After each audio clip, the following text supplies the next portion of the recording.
Members, we now move to debate on Part 2. This is clauses 8b to 30, and the question is that Part 2 stand part. Julianne Genter.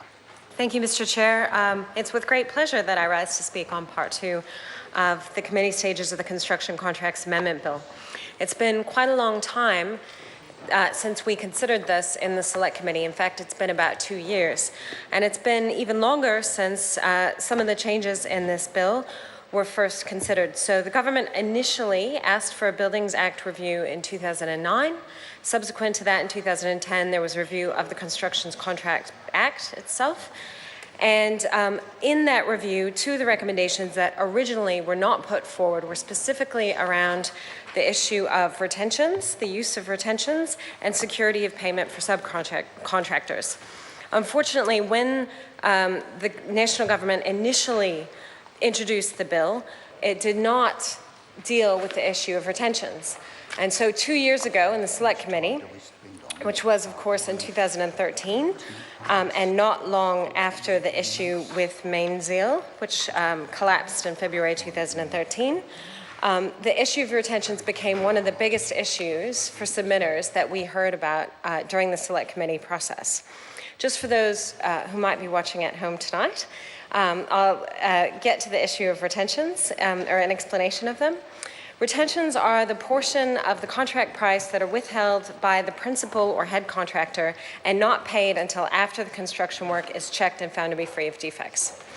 So what was happening is we had principal contractors who were receiving payment from the client, and they were withholding a portion of the payment that technically would belong to subcontractors who were meant to undertake the work until they were certain that that work was completed and free from defect.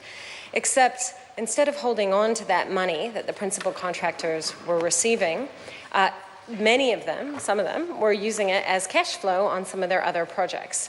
And so even though the money technically should have belonged to the subcontractors who'd been engaged to do the work, who oftentimes had done the work already, they were not being paid. We heard that there were significant problems with late payment of retentions and the money being held back. And in the case where the principal contractor became insolvent, which happened, of course, to Mainzeal in February 2013, then the subcontractors missed out on payment for work that they had already undertaken.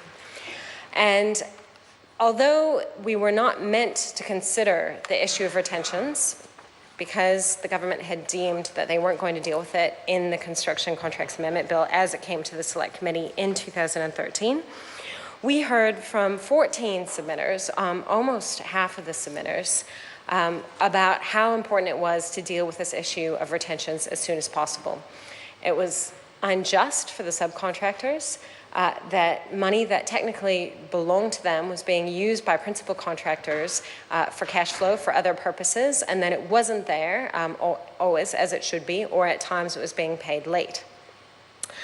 And although we heard about this, we heard about it during the whole Select Committee process, and the officials told us that they were considering options.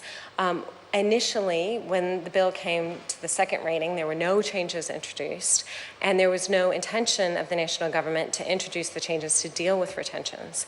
And so, obviously, the Labour Party came up with a solution, put forward an SOP. I put forward an SOP myself. Mine was a little bit simpler than the one that the Labour Party proposed. I have it here. Still be voting on it tonight. And my SOP was designed in conjunction with people in the industry who were extremely concerned about this issue and the lack of action on the part of the National Party Minister at the time, Maurice Williamson.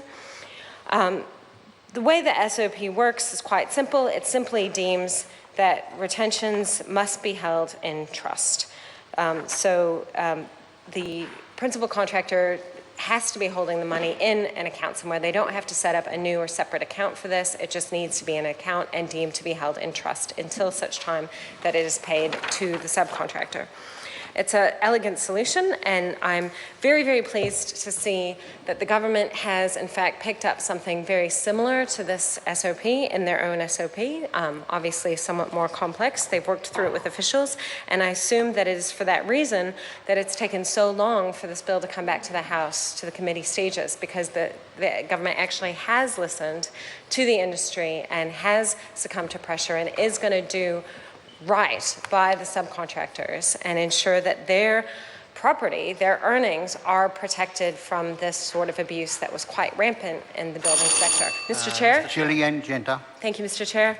And I'd congratulate the Minister in the chair tonight, Nick Smith, because I do think that he must have played a critical role in actually including the retentions issue in this legislation, because it didn't seem that the former Minister, Maurice Williamson, was intending to do so, and it was only after the change in portfolios that this change came forward. So I'm very, very pleased tonight to be supporting the bill and supporting the government's proposed amendment, although we haven't had the time to scrutinize it in the Select Committee. Looking at the government's amendment, SOP number 106, outlines all the different changes, and subpart 2A about retention money. The one question that I would ask the Minister address is, although we've got the use of retention money in section 18E, Party A must not appropriate any retention money to use other than to remedy defects in performances of Party B's obligations under the contract. That sounds very good. I'm slightly concerned about section 18F, which says that retention money may be invested by the head contractor, Party A, in accordance with the Trustee Act 1956. So it looks like the government has accepted that the principal contractor does need to legally be held to account and hold the money aside in trust so that it's safe. But it looks like the main contractor is still free to invest the retention money in accordance with the Trustee Act 1956. And if they make a profit on that money, they get to keep the profit. They do have to pay interest on a late payment. I think that sounds good. So all in all, I'd say this has been a win for democracy, because a bill came before the Select Committee not addressing significant issues that had been identified in the review. Because of the circumstances of the main Zeal meltdown and the reverberations that it sent throughout the building sector, we did hear from a number of submitters in the Select Committee process about the retentions issue. I believe that opposition parties like Labour and the Greens were instrumental in putting pressure on the national government to actually take action when they were failing to do so, by putting forward our own options, by asking questions of the Minister in the House, and demonstrating to the construction sector that we took their concerns very seriously and we are willing to stand up for their rights. And I'm very, very pleased to see the changes tonight, that actually our democratic process can work.